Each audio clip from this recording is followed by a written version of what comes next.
Hello my dear student, कैसे हैं आप सब बेटा। Welcome to the next part. इससे पहले हमने मास मूवमेंट्स के बारे में बात किया था बेटा। अब हम जो जो मास मूवमेंट्स थे, हमारे जो बिग मास मूवमेंट्स हैं और इम्पोर्टेंट मास मूवमेंट्स हैं, उनके बारे में हम आज बात करेंगे। तो चलिए शुरू करते हैं। तो हमारा जो पहला मास मूवमेंट जो आज हम पढ़ेंगे वो पढ़ेंगे बेटा civil disobedience movement. Civil disobedience movement, सविनय अवज्ञा आंदोलन, यानी बहुत पोलाइटली किसी को किसी काम के लिए मना कर देना। ठीक है, तो चलिए इसके पहले रीजंस के बारे में बात करते हैं बेटा। तो इसके रीजंस क्या थे देखते हैं। कि रिपोर्ट ऑफ साइमन कमीशन, तो जो साइमन कमीशन रिपोर्ट आई थी 1927 के अंदर जो गठन हुआ था साइमन कमीशन का बेटा, और 1930s में उन्होंने रिपोर्ट सबमिट की थी। तो वो रिपोर्ट जो थी वो इंडियंस के अनुसार बिल्कुल भी नहीं थी, तो उससे असंतोष पैदा हुआ इंडियंस के। Okay, oppressive policies of British, इसके अलावा जो दमनकारी नीतियां थी, ऑपरेसिव मतलब क्या होता है, दमनकारी। जो दमनकारी नीतियां थी ब्रिटिशर्स की, उनकी वजह से भी इंडियंस बहुत परेशान हो गए थे।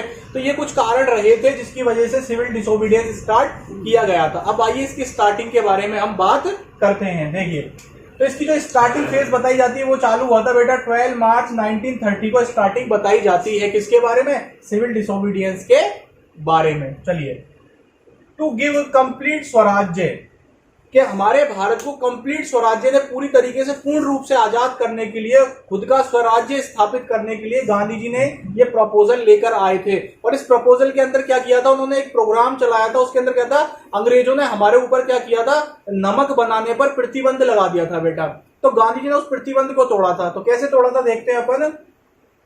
कि Gandhi ji along with 78 followers, इनके साथ 78 फॉलोअर्स अनुयायी थे। ठीक है, उनको लेकर के कहा जाते हैं फ्रॉम साबरमती आश्रम टू दांडी विलेज। साबरमती आश्रम से दांडी विलेज जाते, लगभग 200 किलोमीटर से ज्यादा का सफर तय करते हैं। आज साबरमती आश्रम से दांडी विलेज जाते हैं और वहां जाकर क्या करते हैं ये, कि रीच दांडी ऑन 6 मार्च। और कब पहुंच जाते हैं वहां पर? 6 मार्च को ये वहां पर पहुंच जाते हैं, साबरमती से दांडी पहुंच जाते हैं। और क्या करते हैं वहां जाके, broke the salt law by making salt illegally.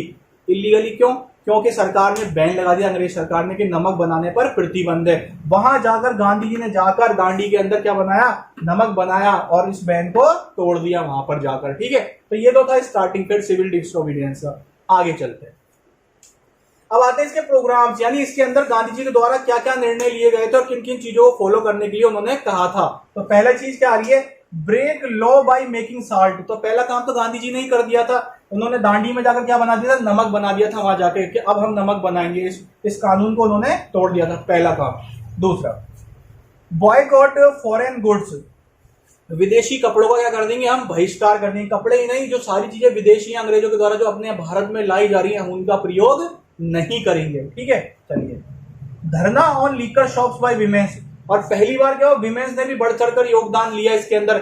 Women's ने क्या किया, विमेंस इकट्ठी हो गई। कहां पर इकट्ठी हो गई? लिकर शॉप्स के आगे इकट्ठी हो गई, यानी जो शराब की दुकानें थी उनके आगे उन्होंने धरना देना स्टार्ट कर दिया। क्योंकि अब शराब बिकती थी, पुरुष उसको ग्रहण करते थे और उसके बाद उसको कोई पता नहीं रहता था पुरुषों को, तो अपने पद से विमुख हो जाया करते थे वो। ठीक है, देखिए, फायर फॉरेन गुड्स। और क्या करेंगे, जो फॉरेन गुड्स हैं, विदेशी कपड़ों की होली जलाएंगे, विदेशी सामान की होली जलाएंगे, अर्थात उनको जलाएंगे पुलिस के सामने कि हम इसका पुरजोर विरोध करते हैं। आगे देखिए, स्टूडेंट लीव स्कूल कॉलेजेस। और स्टूडेंटों से अर्ज किया गया, ये कामना की गई उनसे कि आप स्कूल कॉलेज, सरकारी ब्रिटिश स्कूल कॉलेजों क्या कर दोगे, आप छोड़ दोगे, यानी हम बिल्कुल सहयोग नहीं करेंगे ब्रिटेन गवर्नमेंट का।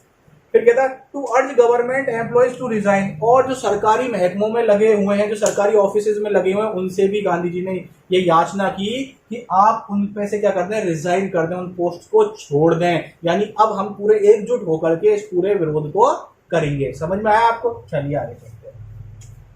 अब आता है स्प्रेड ऑफ द मूवमेंट। अब ये हमारे भारत में किस तरीके से फैला ये मूवमेंट, उसके बारे में हम देखते हैं। देखिए, तो पूरे भारत के अंदर स्ट्राइक्स होना स्टार्ट हो गई, लॉकआउट स्टार्ट हो गए, फैक्ट्रियों में ताले लगना स्टार्ट हो गए, प्लस हड़तालें स्टार्ट कर दी थी लोगों ने। ठीक है, एकजुट होकर हड़तालें करना स्टार्ट कर दिया था लोगों ने। आगे चलते हैं, boycott of foreign goods. Foreign goods का बिल्कुल बॉयकॉट कर दिया था, विदेशी चीजों का, by peoples in whole country. पूरे देश के अंदर धीरे धीरे फैल गया, ये बहुत तेजी के साथ फैला था।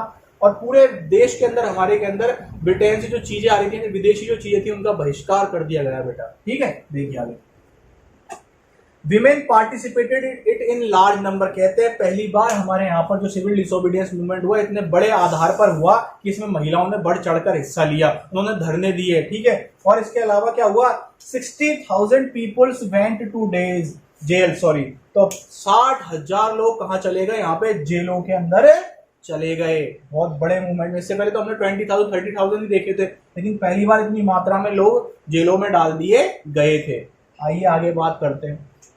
अब कहते हैं गांधी इरविन पैक्ट। अब हम इसके समाप्ति की तरफ बढ़ते हैं बेटा। गांधी इरविन पैक्ट में क्या हुआ था, गांधी जी को बुलाया गया था विदेश के अंदर और गांधी जी ने वहां पे पार्टिसिपेट भी किया था। कि टुक प्लेस ऑन 5 मार्च 1931। कब हुआ था ये गांधी इरविन पैक्ट, 5 मार्च 1931 को हुआ था, ठीक है। तो Gandhi ji participated in second round table conference, इन्होंने वहां पर जाकर हिस्सा लिया। लेकिन कहते हैं वहां पर हिस्सा तो लिया जाकर गांधी जी ने, लेकिन वहां पर जिनको जो इनको संतुष्टि नहीं मिली, अर्थात जिनकी मांगे थी वो उसके अंदर मांगी नहीं गई। तो इसमें क्या हुआ, फिर उसके बाद गांधी जी ने क्या किया, वहां से आकर के दोबारा से क्या किया, 1932 के अंदर दोबारा से सिविल डिसोबीडियंस मूवमेंट चालू कर दिया बेटा, ओके। लेकिन कहते फिर कुछ समय बाद ही 1933 में, इन 1933 गांधी जी ने फिर विगत कुछ कारणों की वजह से इस मूवमेंट को कॉल्ड ऑफ कर दिया, यानी इस मूवमेंट को बंद कर दिया। तो ये तो था बेटा अपना सिविल डिसओबीडियंस मूवमेंट। अब बात करेंगे इसके बाद अपने भारत छोड़ो आंदोलन के बारे में, अर्थात क्विट इंडिया मूवमेंट की, जो 1942 के अंदर स्टार्ट हुआ था। चलिए अब बात करते हैं हम क्विट इंडिया मूवमेंट के बारे में। चलिए बेटा अब बात करते हैं अपन क्विट इंडिया मूवमेंट के बारे में, भारत छोड़ो आंदोलन के बारे में। गांधी जी ने कहा था अब वो आखिरी वक्त आ गया जब हमें भारत देश को आजाद कराना है, करो या मरो, डू और डाई का नारा दिया था गांधी जी ने क्विट इंडिया मूवमेंट के अंदर बेटा। तो चलिए बात करते हैं 1942 में बेटा ये स्टार्ट हुआ था, ठीक है। तो पहले अपन बात करिए सबसे पहले रीजंस के बारे में कि भाई इसके कारण क्या रहे थे बेटा, ठीक है।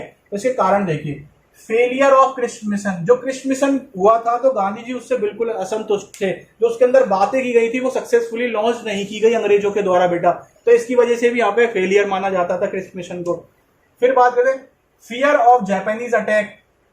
अब आपको तो पता ही है भाई उस टाइम जो वर्ल्ड था वो दो भागों में बढ़ चुका था, स्प्लिट हो चुका था, मतलब एक तरीके से वर्ल्ड वार का दौर आ चुका था उस टाइम पर, ठीक है। तो हमारे यहाँ पर जापान का भी अटैक बना हुआ था, जापान क्योंकि नेक्स्ट पार्टी में था तो जापान का अटैक भी था, तो इस वजह से भी यहाँ के लोग घबराए हुए थे थोड़ा सा। And Indian economic miserable condition, और हमारे जो भारत की आर्थिक स्थिति थी बेटा, कैसी स्थिति, आर्थिक स्थिति जो थी हमारे भारत की वो बिल्कुल कैसी थी, वो एकदम नगण्य थी, बिल्कुल शून्य हो चुकी थी। अंग्रेजों ने हमारे भारत को लूट लूट कर बिल्कुल कंगाल बना दिया था। तो ये कुछ कारण थे बेटा किसके, क्विट इंडिया मूवमेंट के, इसलिए गांधी जी ने क्विट इंडिया मूवमेंट स्टार्ट किया था। तो चलिए सबसे पहले अपन उस प्रपोजल के बारे में बात करते हैं जिसको गांधी जी लेकर आए थे और कांग्रेस ने जिसको पास किया था। देखिए proposal of quit India movement. तो 8 अगस्त 1942 की बात करते हैं बेटा। 8 अगस्त 1942 को क्या हुआ था, इन बॉम्बे जो वर्धा का जो कॉन्फ्रेंस हो रहा था हमारे कांग्रेस का, all India Congress committee accepted the proposal of Gandhi ji of quit India movement. जो हमारे यहाँ पर 1942 के अंदर कांग्रेस का जो अधिवेशन हुआ था, वर्धा का अधिवेशन हुआ था बॉम्बे के अंदर, तो उसके अंदर कांग्रेस कमेटी ने जो गांधी जी के द्वारा एक प्रस्ताव लाया गया था क्विट इंडिया अर्थात भारत छोड़ो आंदोलन, उसे पास कर दिया था। कब कर दिया था, 1942 के अंदर। किसने कर दिया था, ऑल इंडिया कांग्रेस कमेटी ने, ओके। चलिए आगे करते हैं। Gandhi ji gave a slogan, Gandhi ji ने कहा था I am giving you a very short mantra to be successful in this programme. तो उन्होंने बहुत शॉर्ट मंत्रा दिया था। शॉर्ट मंत्रा क्या था, डू और डाई, करो या मरो। यानी अब हमको आखिरी स्टेज में आ चुके हैं हम, अब तो हमें या तो हमको पूर्ण आजादी मिलेगी या हम हमारे जान न्यौछावर कर देंगे लड़ते हुए, लेकिन हमारे देश को आजाद करवा कर रहेंगे। देखिए चलिए, गांधी जी अरेस्टेड। अब अंग्रेजों ने कहा कि भाई जो फैला रहा है वो पूरा काम कौन कर रहा है, गांधी जी के द्वारा किया जा रहा है, ठीक है। तो गांधी जी को क्या करा गया, अरेस्ट कर लिया गया बेटा।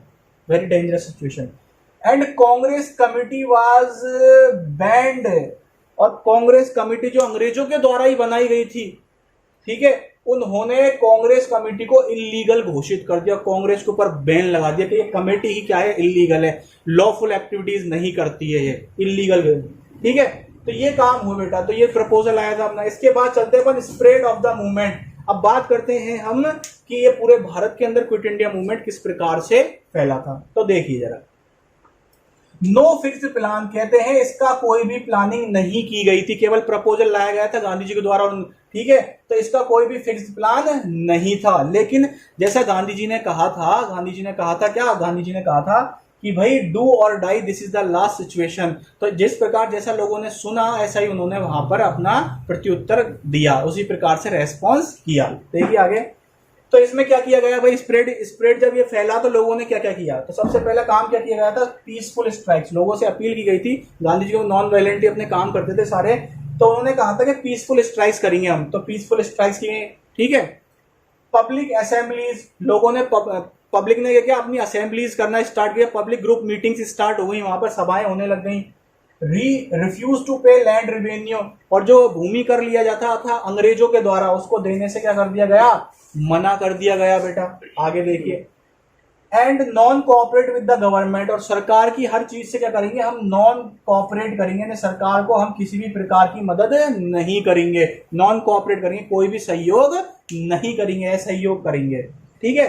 तो ये तो था स्प्रेड ऑफ द मूवमेंट। अब देखो गांधी जी ने क्या कही थी, गजब की बात, Gandhi ji describe it as last struggle. Gandhi ji ने कहा था आज तक जितने भी आंदोलन हुए हैं उन आंदोलनों का सबसे आखिरी स्टेज, सबसे आखिरी मूवमेंट कौन सा है, यही है, यही है और यही है, क्विट इंडिया मूवमेंट। इसलिए उसको उन्होंने लास्ट स्ट्रगल कहा था, इसलिए तो नारा दिया था, डू और डाई, करो या मरो। आगे देखते हैं अब क्या हुआ था, इसमें आप कुछ पॉइंट्स बनाए हैं बेटा जो अपन को लिखने हैं और अपन को अनिवार्य है लिखना, याद करना भी, ठीक है। चलो अब पब्लिक क्या कर रही है, देखो पब्लिक क्या कर रही है, स्ट्राइक्स कर रही है public. Refusal to work in factories, लोगों ने फैक्ट्रियों में काम करना बंद कर दिया, फैक्ट्रियों में काम करना बंद कर दिया, स्कूलों में जाना बंद कर दिया, कॉलेजेस में स्टूडेंटों ने जाना बंद कर दिया, बिल्कुल, ठीक है। आगे चलते हैं, पुलिस स्टेशन में आग लगा दी गई, पुलिस स्टेशनों को लूट लिया गया, ठीक है, पोस्ट ऑफिस को बंद कर दिया गया, रेलवे स्टेशनों पर अटैक किए गए। तो ये कुछ लोगों के द्वारा काम किए जा रहे थे, क्योंकि सब किसके द्वारा अंडरगॉन थे, ये सब ब्रिटिश गवर्नमेंट के द्वारा थे। अब क्या हुआ, लोगों ने क्या किया, जो लोकल लेवल पे, गांव के लेवलों में क्या किया, पैरेलल गवर्नमेंट, खुद की गवर्नमेंट्स स्थापित कर ली, वो चलाने लग गए अपनी गवर्नमेंट्स वहां पर।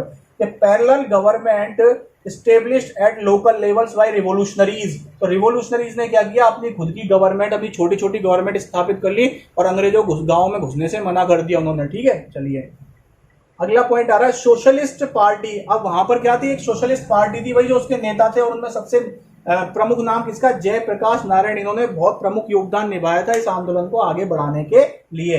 तो पुलिस ने क्या किया बेटा, धरपकड़ स्टार्ट कर दी ऐसे नेताओं की, क्योंकि उनको पूरा यकीन हो चुका है कि ये नेता जो है अपने भाषणों के द्वारा लोगों को भड़का रहे हैं, तो उन्होंने उनको पकड़ना स्टार्ट कर दिया। तो जैसे जयप्रकाश नारायण हुए, राम प्रसाद हुए, अरुणा आसफ अली जी ने तो बॉम्बे में बहुत बड़ा योगदान दिया था इसको आगे बढ़ाने के लिए। Remained underground to save their lives, तो ये लोग क्या हो गए, कुछ प्रमुख ये जो नेता थे ये क्या हो गए, अंडरग्राउंड हो गए बेटा, कि ताकि पुलिस की गोलियों से बच जाएं, अगर अरेस्ट हो जाते तो इसको आगे कैसे बढ़ाते। तो इन्होंने भूमिगत होकर, अंडरग्राउंड होकर ही इस पूरे मूवमेंट को आगे बढ़ाया, ठीक है, पुलिस के सामने नहीं आए कभी भी। अगला पॉइंट देखिए, British used oppressive policies to crush the revolt. Britishers ने क्या किया, ऑपरेसिव पॉलिसी से दमनकारी नीतियां चलाई। दमनकारी नीतियां कैसे चलाई, इन्होंने क्या किया, लोगों पर लाठी भाजना शुरू कर दिया, गोली चलाना शुरू कर दिया, उनके ऊपर अंधाधुंध गोलियां चलाई जाने लगी। इसलिए तो क्या हुआ कि अबाउट 10,000 पीपुल्स वर किल्ड, इसलिए इसके अंदर लगभग 10,000 लोग मारे गए, इसके अंदर 10,000 लोग मारे गए बेटा इसके अंदर, ठीक है।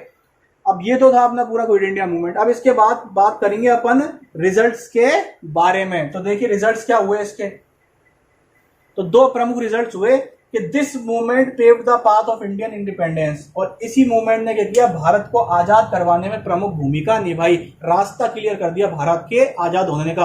अब तो अंग्रेजों को भी लगने लगा कि भारत को केवल आजादी के सिवा कुछ नहीं चाहिए, और भारत ने नारा भी दिया कि हमको आजादी से सिवाय कुछ नहीं चाहिए, आजादी ही चाहिए, उससे कम कुछ भी नहीं चाहिए, ठीक है। दूसरा था, this movement created the feeling of patriotism, लोगों के मन में किसकी भावना उत्पन्न कर दी, देशभक्ति की भावना। करेज, उनके अंदर साहस उत्पन्न किया। ब्रेवरी, बहादुर बनाया उनको, ठीक है। एंड सैक्रिफाइस, और अपने देश के लिए बलिदान देने के लिए उनको प्रोत्साहित किया, उनको मोटिवेट किया। तो ये तो था बेटा अपना क्विट इंडिया मूवमेंट, ठीक है। आई होप आपको क्लियर हो गया होगा। Thank you.